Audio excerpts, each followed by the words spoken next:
This year, the Tucson Festival of Books has established the Founders Award, which will be presented annually to a distinguished author whose literary achievements have captivated our imagination and whose body of work will be an inspiration to future generations of readers, writers, and book lovers.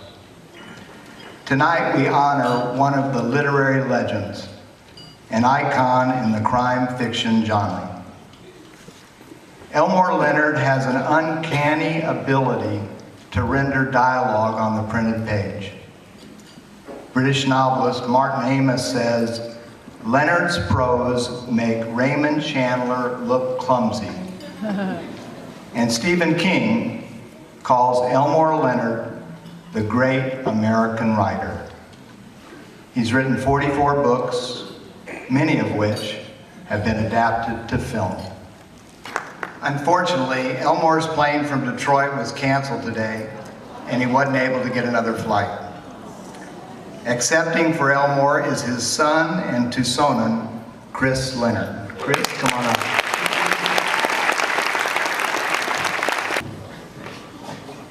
You want to hold this for just 1 second? Watch out, it's 2 pieces. We're going to put it together someday.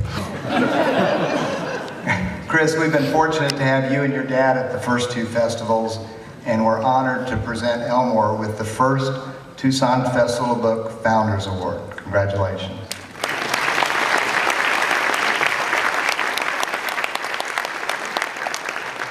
I spoke with my father today on the telephone, and he wanted me, number one, to convey how disappointed he was. He could not make it to this. It would have been his 3rd book festival. But I don't think anyone is more disappointed than I am, because this is the time I get to see him since I live here. He comes every year with my brother Peter, who has written a few novels, and I am halfway through my first. And I know that this would have been my 3rd year appearing on a panel with my father, talking about writing my first novel. And I think people are getting tired of hearing still writing. So I asked my father if he had some advice on what I should say to the people in his acceptance speech.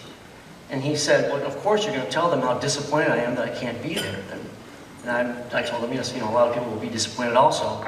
He also said, if you could, use the phrase, "so gosh darn happy." I thought, what do you mean? That's not something, how am I going to say that? And he said, practice. So I feel that it's important that I tell you that I am so gosh darn happy to accept this award for my father. And thank you all very much.